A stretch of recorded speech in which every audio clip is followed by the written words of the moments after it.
Good afternoon aspirants. So நாம் இன்னைக்கு என்ன பார்க்க போறோம்னா GS பேப்பர்ஸ் எப்படி படிக்கலாம் and syllabus எப்படி கவர் பண்ணலாம்ங்கறத பார்க்க போறோம்.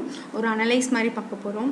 So first GS பொறுத்த வரைக்கும் எந்த டாபிக் ரொம்ப இம்பார்ட்டன்ட்னா first எல்லா எக்ஸாம்ஸ்க்குமே TNPSC பொறுத்த வரைக்கும் எல்லா எக்ஸாம்ஸ்க்குமே பாலிட்டில இருந்து மேக்ஸिमम ஒரு 20 to 25 क्वेश्चंस நீங்க எதிர்பார்க்கலாம்.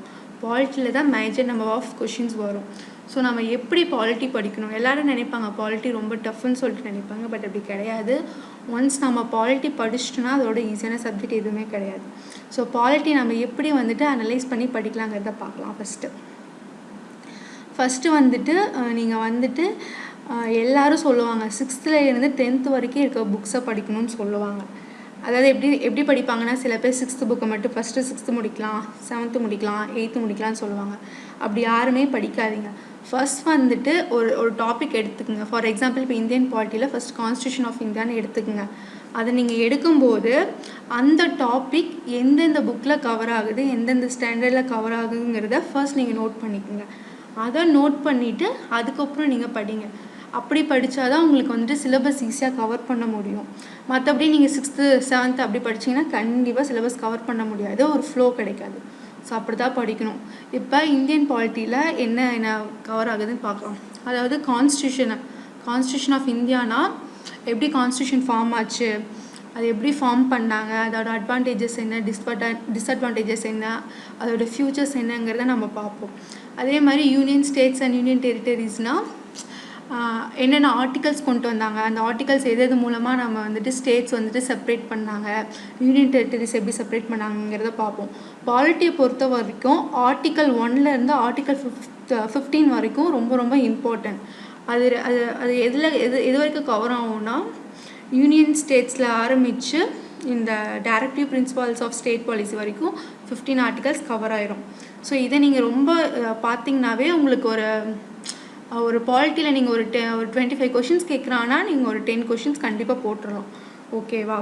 அதே மாதிரி சிட்டிசன்ஷிப்ஸ்னால் குடியுரிமை எப்படி வழங்கினாங்க, அதுக்கு என்னென்ன ஆர்டிகல்ஸ் இருந்துச்சு, இப்போ ஃபாரின்லேருந்து வரவங்களுக்கு எப்படி சிட்டிசன்ஷிப் ப்ரொவைட் பண்ணுவாங்க, அதே மாதிரி இங்கேருந்து அப்ராட் போய் செட்டில் ஆனவங்களுக்கு சிட்டிசன்ஷிப் பற்றின டீட்டெயில்ஸ் எல்லாமே சிட்டிசன்ஷிப் பற்றி பார்ப்போம். நெக்ஸ்ட்டு ஃபண்டமெண்டல் ரைட்ஸ்னால் காமனாக இந்த rights to equality, rights to educations, இது மாதிரி சில விஷயம்லாம் இருக்கும். அதை பற்றி நம்ம பார்ப்போம். இதுலேயும் ஆர்டிகல்ஸ் தான் ரொம்ப முக்கியம். அதே மாதிரி ஃபண்டமெண்டல் டியூட்டிஸும் சிமிலர் டு திஸ் தான், சில சேஞ்சஸ் ஆகும். அது நம்ம டெப்த்தாக நம்ம கிளாஸ் பார்க்கும்போது பார்ப்போம். அதே மாதிரி டைரக்டிவ் பிரின்சிபல் ஆஃப் ஸ்டேட் பாலிசிங்கிறது இது வரைக்கும் பார்த்தது எல்லாமே வந்துட்டு எப்படின்னா கவர்மெண்ட் நமக்கு போட்ட ரூல்ஸ் எப்படி இருக்கணும் அப்படி இருக்கணும் ஃபாலோ பண்ணுறது தான் அந்த இது. பட் டிபிஎஸ்பியை பொறுத்த வரைக்கும் கான்ஸ்டியூஷன் வந்து கவர்மெண்ட்டுக்கு போட்ட ரூல்ஸ். எப்படியெல்லாம் கவர்மெண்ட் வந்துட்டு ரன் பண்ணணும், அதுக்குன்னு சில ஃபார்மேட்ஸ்லாம் வந்துட்டு இந்த டிபிஎஸ்பி ஆர்டிகல்ஸ் வந்துட்டு நமக்கு எக்ஸ்பிளைன் பண்ணும். ஸோ ஓகேவா? நெக்ஸ்ட் ஒன் வந்துட்டு இந்த union executive, union legislator, state executive, state லெஜிஸ்லேட்டர்னா அதெல்லாம் ஒன்றும் கிடையாது. இப்போ கவர்மெண்ட்னா என்ன, கவர்மெண்ட்டில் வந்துட்டு எப்படியெல்லாம் வந்துட்டு அசம்பிளி ப்ராசஸ் நடக்கும், அண்டு எப்படிலாம் ஸ்டேட்டை நம்ம கொண்டு போவோம், அது மாதிரி சில விஷயத்த பார்ப்போம். இதெல்லாம் இந்த டாப்பிக்கை பொறுத்த வரைக்கும். அண்ட் இது வந்துட்டு சென்ட்ரல் அண்ட் ஸ்டேட் ரிலேஷன்ஷிப்னால் அதாவது சென்ட்ரல் கவர்மெண்ட்டுக்கும் ஸ்டேட் கவர்மெண்ட்டுக்கும் உள்ள ரிலேஷன்ஷிப் பற்றி சொல்லும். ரிலேஷன்ஷிப் பற்றி எக்ஸ்பிளைன் பண்ணும். அதுதான் இதில் ரொம்ப இம்பார்ட்டன்ட். அதை பற்றி பேசுவோம். இது வந்துட்டு election, judiciary in India, rules of லானா. ஃபார் எக்ஸாம்பிள் எலெக்ஷன் ப்ராசஸ் எப்படி நடக்கும், அதில் என்னென்ன கரெக்ஷன்ஸ் பண்ணலாம் அப்படி சொல்லப்போனால் எலெக்ஷன் ப்ராசஸ் பற்றி எக்ஸ்பிளைன் பண்ணியிருப்பாங்க டீட்டெயிலாக. ஜுடிஷரினா வந்துட்டு நீதிமன்றம், அதாவது வந்துட்டு லா அண்ட் ஆர்டர்ஸ் இருக்குல்ல. ஃபார் எக்ஸாம்பிள் கோர்ட்டு, இப்போ சுப்ரீம் கோர்ட்டு, ஹைகோர்ட் ஜட்ஜஸ் எப்படி நம்ம அப்பாயின்மெண்ட் பண்ணுவோம், அவங்களுக்கான க்ரிட்டேரியா என்ன, அவங்களுக்கான எக்ஸ்கியூசஸ் என்ன அப்படிங்கிறத எக்ஸ்பிளைன் பண்ணுறது தான் வந்துட்டு ஜுடிஷரி. நெக்ஸ்ட் ஒன் வந்துட்டு கரப்ஷன் இன் பப்ளிக் லைஃப் அப்படின்னா ஊழல். எல்லாமே ஊழல், லாஸ்ட் டாபிக் ஃபுல்லாமே பார்த்திங்கன்னா ஊழல் பற்றின விஷயத்த எல்லாமே சொல்லுவாங்க. அதுக்கு இதெல்லாம் நம்ம சிலபஸை கவர் பண்ணும்போது நம்ம டாப்பிக்குள்ளே போகும்போது தான் தெரியும். லோகாயுக்தனா என்ன, அது யார் ஃபார்ம் பண்ணா, இது எல்லாமே ஊழலுக்கான இதை வந்துட்டு எக்ஸ்பிளைன் பண்ணுறது. நெக்ஸ்ட் ஒன் வந்துட்டு இது ரொம்ப இம்பார்ட்டன்ட். ஆக்சுவலி பாலிட்டியை பொறுத்த வரைக்கும் இது ரொம்ப இம்பார்ட்டன்ட். கரப்ஷன்ஸ்லேருந்து கண்டிப்பாக கொஷின்ஸ் நம்ம எதிர்பார்க்கலாம், கண்டிப்பாக கொஷின்ஸ் வரும். நெக்ஸ்ட்டு வந்து எக்கனாமிக்கை பொறுத்த வரைக்கும் ஃபஸ்ட்டு டாபிக் பார்த்தீங்கன்னா நேச்சர் ஆஃப் இந்தியன் எக்கனாமிக். அதாவது வந்துட்டு எக்கனாமிக்னா என்ன, இந்த கிராஸ் டொமஸ்டிக் ப்ராடக்ட் இது மாதிரிலாம் சொல்லுவோம், சில டேர்ம்ஸ்லாம் இருக்கும், நம்ம அது கிளாஸ் பார்க்கும்போது பார்ப்போம். ஸோ அதை பற்றி எக்ஸ்பிளைன் பண்ணுவாங்க. பேசிக்காக எக்கனாமிக்னா என்ன அதை பற்றி எக்ஸ்ப்ளனேஷன் கொடுத்துருப்பாங்க. அதுதான் வந்துட்டு நேச்சர் ஆஃப் இந்தியன் எக்கனாமிக். அதுவே வந்துட்டு 5 இயர் பிளான் மாடல்ஸ்னால் ஒரு 5 இயர் பிளான்ஸ் அது ரொம்ப ரொம்ப இம்பார்ட்டன்ட். ஆக்சுவலி அது ஒரு 5 இயர் பிளான் பற்றி போட்டிருப்பாங்க. அதாவது வந்துட்டு ஒரு இயர் பிளான்லேயும் ஒரு டார்கெட் வச்சுருப்பாங்க. அந்த டார்கெட்டை கவர்மெண்ட் அச்சீவ் பண்ணிச்சா இல்லையாங்கிறத அனலைஸ் பண்ணி படிப்போம். அதுதான் வந்துட்டு இந்த 5 இயர் பிளான் மோட்ஸ். நெக்ஸ்ட் வந்துட்டு பிளானிங் கமிஷன் அண்ட் நிதி அயோத்தியா. இது பிளானிங் கமிஷன்லேருந்து எக்ஸ்டெண்டட் வெர்ஷன் தான் நிதி ஆயோக். ஸோ அதனால் நம்ம வந்துட்டு இதில் நிதி ஆயோக் வந்துட்டு ரொம்ப ரொம்ப இம்பார்ட்டன்ட் டாபிக். இந்த எக்கனாமிக்கை பொறுத்த வரைக்கும் இந்த டாபிக் ஃபஸ்ட் ஒன் மட்டும்தான் நம்ம வந்துட்டு ஃப்ரம் நேச்சர் ஆஃப் இந்தியன் எக்கனாமிக்லேருந்து நிதி ஆயோக் வரைக்கும் இருக்க டாபிக் மட்டும்தான் நம்ம வந்துட்டு தியரிட்டிக்கலாக படிக்கிற மாதிரி இருக்கும். நெக்ஸ்ட் வந்துட்டு source of Reserve Bank of India, financial commissions, இதுவும் கொஞ்சம் தியரிட்டிக்கல் பேசஸ், டேட்டா பேசஸ் தான் இருக்கும். பட் கீழே இருக்க இந்த economic trends, employment generation, land reforms, agriculture, applications of science and technology in agriculture, இதெல்லாம் எப்படி இருக்குன்னா டேட்டா ப்ளஸ் நீங்கள் கரண்ட் அஃபேர்ஸோட கம்பேர் பண்ணி படிக்கிற மாதிரி தான் இருக்கும். ஸோ எக்கனாமிக்கை பொறுத்த வரைக்கும் செலக்டிவாக தான் நம்ம வந்துட்டு டேட்டாஸ் எடுத்து படிக்க முடியும். மோஸ்ட்லி வந்துட்டு எக்கனாமிக்ஸ்லேருந்து எப்படி கொஷின் கேட்பாங்கன்னா கரண்ட் அஃபேர்ஸோட கம்பேர் பண்ணி தான் கேட்பாங்க. ஃபார் எக்ஸாம்பிள் இப்போ இந்த வருஷம் நம்ம கண்ட்ரியோட ஏதாச்சும் ஒரு எக்ஸாம்பிள் ஏதோ ஒன்று கம்பேர் பண்ணி கேட்பாங்க. ஏதோ ஒரு அது மாதிரி தான் கேட்பாங்க எக்கனாமிக்கை பொறுத்த வரைக்கும். Theory plus concept plus current affairs. Next டிஎன்பிஎஸ்சியை பொறுத்த வரைக்கும் Indian national movement is one of the very very important topic. So இதில் என்னென்னா இதுலேருந்து நம்ம கொஷின்ஸ் கண்டிப்பாக எதிர்பார்க்கலாம். அதாவது வந்துட்டு பிரிட்டிஷ்க்கு எதிராக உருவான கழகங்கள் என்னென்ன, இந்தியாவில் யார் ஆரம்பித்தா, அப்புறம் அந்த லீடர்ஸ் பற்றி அவங்க என்னென்ன பண்ணினாங்க எல்லாமே சொல்லுவாங்க. இப்போ இது ரொம்ப ரொம்ப இம்பார்ட்டன்ஸ். இதில் எல்லாமே கவர் ஆகும். இங்கே டாப்லேருந்து பாட்டம் வரைக்கும் இங்கே இருக்க ஒரு லீடர்ஸ் பற்றி நம்ம படிக்கிறது தான் பெஸ்ட். ஸோ எல்லாமே நம்ம கவர் பண்ணோன்னா இந்த டாபிக் கவர் ஆகிடும். இதுலேருந்து எப்படி வேணாலும் நம்ம கொஷின்ஸ் எதிர்பார்க்கலாம். ஃபார் எக்ஸாம்பிள் இப்போ குரூப் 2ல் ஒரு கொஷின் கேட்டிருந்தாங்க. சுபாஷ் சந்திர போஸ் வந்துட்டு அவரோட டெத்தை வந்துட்டு அனலைஸ் பண்ணுறதுக்காக ஒரு கமிட்டி ஃபார்ம் பண்ணியிருப்பாங்க. அந்த கமிட்டி மெம்பர், அந்த கமிட்டி நேம் என்ன அப்படின்னு சொல்லிட்டு கேட்டிருப்பாங்க. பட் நாம் இதை வந்துட்டு கிளியராக படிச்சிருக்க மாட்டோம். ஸோ ஓவராலாக மட்டும்தான் படிச்சிருப்போம், அவ்வளோ டெப்த்தாக படிச்சிருக்க மாட்டோம். ஸோ அதனால் டிஎன்பிஎஸ்சியை பொறுத்த வரைக்கும் ஒரு டாபிக் கொடுத்தாங்கன்னா அதை டாப் டு எண்ட் கவர் பண்ண பாருங்கள், அசால்ட்டாக விட்டுறாதீங்க. அதுவும் இந்தியன் நேஷனல் மூவ்மெண்ட் வந்துட்டு one of the very very important topic. So அதை வந்துட்டு கண்டிப்பாக அதை வந்துட்டு எல்லாமே கவர் பண்ண பாருங்கள். மேக்ஸிமம் புக் டேட்டாஸ் எடுத்து படிங்க. புக் டேட்டாஸ் கவர் பண்ணிட்டீங்கன்னா அப்போ அதுக்கு மேலே வேறு சோர்ஸஸ் மூலமாக கூட நீங்கள் பார்க்கலாம்.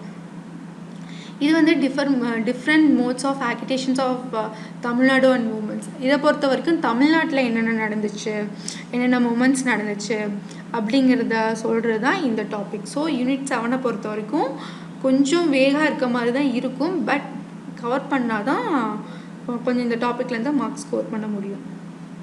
நெக்ஸ்ட் ஒன் வந்துட்டு 8th. அடுத்து இம்பார்ட்டன்ட் ஃபஸ்ட்டு பாலிட்டி, நெக்ஸ்ட்டு வந்துட்டு இந்தியன் நேஷனல் மூவ்மெண்ட், நெக்ஸ்ட்டு வந்துட்டு இது eighth unit history, culture, heritage and socio political moments of Tamil Nadu. இதில் என்னென்னா இதில் வந்துட்டு உங்களோட லிட்ரேச்சர் எல்லாமே கவர் ஆகிற மாதிரி இருக்கும். ஃபார் எக்ஸாம்பிள் இலக்கியங்கள் எல்லாமே கவர் ஆகும். ஃப்ரம் டாப் அப்போ அந்த காலத்து போயம்ஸ்லேருந்து இப்போ பாரதியார் இது மாதிரி இப்போ எழுதியிருக்காங்கல்ல, ஃபார் எக்ஸாம்பிள் கண்ணதாசன். ஸோ இது மாதிரி இருக்க வரைக்கும் எல்லாமே கவர் ஆகும். அதாவது திருக்குறள் ஆரம்பித்து இப்போ வரைக்கும் இருக்க எல்லா இலக்கியங்களும், ஐ மீன் செயல் மாதிரி இருக்க டாபிக்ஸ் எல்லாமே கவர் ஆகும். ஸோ இது வந்துட்டு நீங்கள் நம்ம கிளாஸ் பார்க்கும்போது பார்ப்போம். கொஞ்சம் இம்பார்ட்டன்ஸான டாபிக்ஸ் மட்டும் பார்த்தா போதும். அதில் முக்கியமாக எல்லாவோட ஐ மீன் பாடல் ப்ளஸ் அவங்க ஆசிரியர் மட்டும் முக்கியமாக தெரிஞ்சு வச்சுக்கணும் இந்த டாப்பிக்கை பொறுத்த வரைக்கும். நெக்ஸ்ட்டு திருக்குறள் ரொம்ப மேனிட்டரி ஆயிடுச்சு இப்போ டிஎன்பிசியில். ஸோ திருக்குறள் என்னன்னு பார்த்தோன்னா, ஃபஸ்ட்டு நீங்கள் எப்படி திருக்குறளை அனலைஸ் பண்ணி படிக்கிறீங்கன்னா, ஃபஸ்ட்டு 6th to 12th வரைக்கும் இருக்க திருக்குறள்ஸ் மட்டும் ஃபஸ்ட்டு பாருங்கள். எல்லாமே தனி நோட் போட்டுக்குங்க. ஃபார் எக்ஸாம்பிள் இப்போ 6th புக்கில் இருக்க திருக்குறள்லாம் எழுதிக்கங்க, அதுக்கான மீனிங் எழுதி வச்சுக்கோங்க. அப்படி பாருங்க திருக்குறளை பொறுத்த வரைக்கும் 6th-லேருந்து 12th வரைக்கும் இருக்க திருக்குறள் கவர் பண்ணாவே போதும், உங்களால் மேக்ஸிமம் கவர் பண்ண முடியும். அது இல்லாமல் முன்னாடி இருக்க டேட்டாஸ், ஃபார் எக்ஸாம்பிள் திருக்குறள்னால் என்ன, யார் எழுதுனா, திருவள்ளுவர் பற்றி, திருக்குறளுக்கான சிறப்பு பெயர்கள், இது மாதிரிலாம் நிறையா அந்த பால்கள் பற்றின விஷயம்லாம் இருக்கும். அதுவும் கொஞ்சம் நீங்கள் வந்துட்டு டேட்டாஸ் எடுத்து படிச்சுக்கோங்க. திருக்குறள் பொறுத்த வரைக்கும் இவ்வளோ தான். நெக்ஸ்ட் வந்துட்டு அடுத்த topic, roles of Tamil Nadu in freedom struggle. நம்ம மேலே பார்த்தது வந்துட்டு இந்தியாவை பற்றி பார்த்துருப்போம், இந்தியாவில் ஓவரால் இந்தியாவை பற்றி பார்த்துருப்போம். இதில் வந்துட்டு தமிழ்நாட்டில் மட்டும் யார் யார் ஃப்ரீடம் ஸ்ட்ரகிள்க்கு இன்வால்வ் ஆனாங்க, ஆங்கிலேயருக்காக யாரெல்லாம் எதிர்த்தாங்க அப்படிங்கிறத பார்ப்போம். ஸோ இதில் வந்துட்டு இந்த பாலேகார்ஸ் அப்புறம் இது மாதிரி நிறையா விஷயம் கவர் ஆகும். ஸோ அது ரொம்ப ரொம்ப இம்பார்ட்டன்ட். இதை பார்த்துக்கு இதுலேருந்து கண்டிப்பாக கொஷின் நம்ம எக்ஸ்பெக்ட் பண்ணலாம் எல்லா எக்ஸாம்ஸ்லையும். அதே மாதிரி roles of womens in freedom struggles வந்துட்டு தமிழ்நாடை பொறுத்த வரைக்கும் ஒரு ஃபியூ மெம்பர்ஸ் தான் இருப்பாங்க, லைக் வேலு நாச்சியார் அது மாதிரி. அப்புறம் ஓவராலாக இந்தியாவை பொறுத்த வரைக்கும் ஒரு ஃபியூ மெம்பர்ஸ் தான் இருப்பாங்க. ஸோ இந்த டாபிக் முக்கியமாக கவர் பண்ணிக்கங்க, இதுலேருந்து நம்ம கொஷின்ஸ் எதிர்பார்க்கலாம். நெக்ஸ்ட் வந்துட்டு various social reforms moment and social transformations of Tamil Nadu. அதாவது மறுமலர்ச்சி காலம் அப்படின்னு சொல்லுவோம், சீர்திருத்தம் அண்ட் மறுமலர்ச்சி காலம். இதுவும் வந்துட்டு இது இம்பார்ட்டன்ட்னு சொல்ல முடியாது, பட் இது கொஞ்சம் கவர் பண்ணி வச்சுக்கிறது பெஸ்ட்டு. என்ன யார் யாரெல்லாம் அதாவது சமூக சீர்திருத்தம் கொண்டு வந்தாங்க, சில விஷயத்தெல்லாம் எதிர்த்துருப்பாங்க. ஃபார் எக்ஸாம்பிள் கேஸ்ட்டு, இது மாதிரி விஷயத்தெல்லாம் எதிர்த்து பேசியிருப்பாங்க அந்த காலத்துலேயே. அவங்கள பற்றி தான் நம்ம இந்த டாபிக்ஸில் சோஷியல் ரிஃபார்மன்ஸ்னால் சீர்திருத்தம், அது மாதிரி யார் யார் என்னென்ன பண்ணாங்கிறது தான் நம்ம இந்த டாப்பிக்கில் நம்ம கவர் பண்ணுவோம். ஸோ அதை நீங்கள் சிலபஸை வச்சு நீங்கள் புக்கில் அனலைஸ் பண்ணி பாருங்கள் எந்தெந்த ஸ்டாண்டர்டில் கொடுத்துருக்காங்கிறது. நெக்ஸ்ட் வந்துட்டு யூனிட் 9, அது வந்து டெவலப்மெண்ட் அட்மினிஸ்ட்ரேஷன்ஸ் இன் தமிழ்நாடு. இதை பொறுத்த வரைக்கும் என்ன கேட்பாங்கன்னா, சொல்லப்போனால் தமிழ்நாடு சிஸ்டம் எப்படி, எஜுகேஷன் சிஸ்டம் எப்படி, எக்கனாமிக் லெவல், அப்புறம் தமிழ்நாட்டோட ஜாக்ரஃபி அண்ட் அவங்களோட பொலிட்டிக்கல் பார்ட்டிஸ், தமிழ்நாட்டில் என்னென்ன பொலிட்டிக்கல் பார்ட்டிஸ் இருக்காங்க, அவங்க என்னென்ன ஸ்கீம்ஸ் கொண்டு வந்தாங்க, அப்புறம் எக்கனாமிக் க்ரோத் ஃபஸ்ட்டு எப்படி இருந்துச்சு, இண்டிபெண்டன்ஸ்க்கு முன்னாடி எப்படி எக்கனாமிக் க்ரோத் இருந்துச்சு, அதுக்கப்புறம் எப்படி இருக்குது எக்கனாமிக் க்ரோத் அப்படிங்கிறத நம்ம ஃபுல்லாக கொஞ்சம் அனலிட்டிக்காக படிப்போம். அவ்வளோதான் இந்த யூனிட்டை பொறுத்த வரைக்கும் அவ்வளோதான். பட் இதுவும் one of the important topic. தமிழ்நாடுன்னு எங்கே வருதோ அதை கவர் பண்ணிக்கோங்க. ஏன்னா டிஎன்பிஎஸ்சிங்கிறதுனால மேக்ஸிமம் தமிழ்நாடு ரிலேட்டடாக கொஷின்ஸ் தான் கேட்பாங்க. ஸோ அதனால் தமிழ்நாடுன்னு கொடுத்துருக்க சிலபஸை கொஞ்சம் டெப்த்தாகவே கவர் பண்ணிக்கோங்க. நெக்ஸ்ட்டு இதெல்லாம் ரொம்ப இம்பார்ட்டன்ட். அதுக்கப்புறம் நம்ம என்னென்னு சொல்லுவோம்னா ஜாக்ரஃபி பொறுத்த வரைக்கும் நம்ம தியரிட்டிக்கலாக படிக்கிறத விட அனாலிட்டிக்கலாக படிக்கலாம். ஃபார் எக்ஸாம்பிள் இப்போ வந்துட்டு நம்ம ரிவர்ஸ் பற்றி படிக்கிறோன்னா மேப் எடுத்து கையில் வச்சுக்கோங்க, ஒரு இந்தியா மேப் கையில் வச்சுக்கோங்க, ஒரு தமிழ்நாடு மேப் கையில் வச்சுக்கோங்க. ரிவர்ஸ்ன்னு படிக்கும்போது ஃபார் எக்ஸாம்பிள் ஏதோ ஒன்று காவேரி ரிவர்னு எடுத்துக்கங்க, அதை நம்ம படிக்கும்போது அதோட ட்ரைபியூட்ஸ்லாம் படிப்போம், ஐ மீன் துணையார்கள் பற்றி படிப்போம். அது எங்கே இருந்து எப்படி மூவ் ஆகுது, எந்த சைட்லேருந்து எந்த சைட் போகுது, எந்த இடத்துல வந்துட்டு பிரான்ச்சஸாக கன்வெர்ட் ஆகுது அப்படிங்கிறத நம்ம வந்துட்டு படிக்கும்போது மார்க் பண்ணி படித்தோன்னா நமக்கு ரொம்பவே ஈஸியாக இருக்கும். ஸோ என்றைக்குமே ஜாக்ரஃபி படிக்கும்போது லைக் ரிவர்ஸு இது மாதிரிலாம் படிக்கும்போது மேப்பை கையில் வச்சு மார்க் பண்ணி படிங்க, it will be very easy. அதே மாதிரி மான்சூனுங்கிறது ரெண்டு அது இம்பார்ட்டன்ட் தான். அதில் வந்துட்டு இப்போ north west monsoon, south west monsoon சொல்லிட்டு இருக்கும், north west monsoon, south west monsoon சொல்லிட்டு இருக்கும். அது வந்துட்டு எந்த டேரக்ஷனில் மூவ் ஆகுது, bay of Bengal, Arabian sea நம்ம படிக்கும்போது கிளியராக பார்க்கலாம். ஸோ அதெல்லாம் நீங்கள் டேரக்ஷன்ஸ் மார்க் பண்ணி மேப்பில் வச்சிட்டிங்கன்னா உங்களுக்கு எக்ஸாமில் போகும்போது உங்களுக்கு அந்த மேப் கண்ணில் வந்துச்சுன்னா போதும், நம்ம ஈஸியாக அடிச்சிடலாம். ஸோ அதனால் ஜாக்ரஃபியை பொறுத்த வரைக்கும் கொஞ்சம் இந்த டாபிக்ஸ்னால் கொஞ்சம் மேப்பை வச்சு சாயில் மினரல்ஸ்னால் எந்தெந்த ஏரியாவில் அதிகமாக இருக்குன்னு சொல்லிட்டுலாம் படிப்போம். அப்போ நீங்கள் வந்துட்டு ஷேட் பண்ணி வச்சுக்கலாம். இப்போ உத்தரப்பிரதேஷில் என்னென்ன மினரல்ஸ் வந்துட்டு அதிகமாக இருக்கும், தமிழ்நாடுனா அது மாதிரி நீங்கள் ஷேட் பண்ணி வச்சிட்டிங்கன்னா உங்களுக்கு ஞாபகம் நம்ம எடுத்து பார்க்கும்போது நமக்கு ஈஸியாக இருக்கும். அவ்வளோதான் ஃபஸ்ட்டு இதை பொறுத்த வரைக்கும் அவ்வளோதான். நெக்ஸ்ட்டு டிரான்ஸ்போர்ட் அண்ட் கம்யூனிகேஷன், இது ஃபுல்லாமே டேட்டா தான். இதில் வந்து நம்ம எப்படி சொல்கிறது, ஃபுல்லாமே கொஞ்சம் டேட்டா மாதிரி தான் இருக்கும். ஸோ நம்ம ஃபுல்லாமே கொஞ்சம் லைக் மக்கப் பண்ணுற மாதிரி தான் இருக்கும். இதே மாதிரி தான் population density and distribution in Tamil Nadu and India. அதாவது தமிழ்நாடோட பாப்புலேஷன் எப்படி, அதோட டிஸ்ட்ரிபியூஷன்னா எப்படியெல்லாம் பிளேசஸ் வந்துட்டு இதாக இருக்குது, ஃபஸ்ட்டு ஒரு பிளேஸ் இருந்திருக்கும், அது மாதிரி ஒரு டிஸ்ட்ரிக்டாக கன்வெர்ட் பண்ணியிருப்போம், மறுபடியும் 2 டிஸ்ட்ரிக்டாக இருந்தால் ஒரு டிஸ்ட்ரிக்டாக அது மாதிரிலாம் இருக்கிறது தான் நம்ம இந்த டாப்பிக்கில் பார்ப்போம். அதே மாதிரி climates disaster management, environmental, climate change இது எல்லாமே கொஞ்சம் தியரிட்டிக்கலாக படிக்க வேண்டியது தான். ஸோ நீங்கள் டேட்டாஸ் இதை இருந்துட்டு இது கொஞ்சம் தியரிட்டிக்கலாக படிக்க வேண்டியது தான். நெக்ஸ்ட்டு வந்துட்டு சயின்ஸை பொறுத்த வரைக்கும் நம்ம பேசிக்ஸே எதிர்பார்க்கலாம், ரொம்ப டெப்த்தாக எதிர்பார்க்க தேவையில்லை. டிஎன்பிசியை பொறுத்த வரைக்கும் சயின்ஸ்லேருந்து ஃபியூ கொஷின்ஸ் தான் வரும், 2க்கும் சரி 4க்கும் சரி எல்லா எக்ஸாம்ஸ்க்குமே நம்ம ஃபியூ கொஷின்ஸ் தான் சயின்ஸ்லேருந்து எதிர்பார்க்க முடியும். ஸோ அதனால் படிக்கிறத வந்துட்டு கொஞ்சம் பேசிக்ஸ் படித்தாலும் கொஞ்சம் கிளியராக படிச்சுக்குங்க.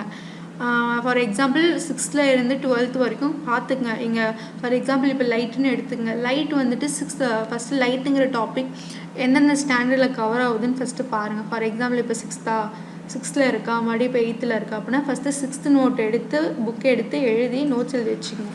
அதே மாதிரி 8th புக் எடுத்து படித்து நோட்ஸ் எழுதி வச்சுக்கோங்க. அப்படி படிங்க. ஒரு டாப்பிக்கும் எங்கெங்கே வருதோ ஃபுல்லாக கவர் பண்ணுங்கள். பேசிக்ஸ் தான் மேக்ஸிமம் சயின்ஸை பொறுத்த வரைக்கும் கேட்பாங்க. நம்ம ரொம்ப டெப்த்தாக எதிர்பார்க்க தேவையில்ல, பேசிக்ஸ் பார்த்துக்குங்க, கொஞ்சம் கிளியராக பார்த்துக்குங்க புக்கில் இருக்கிறது.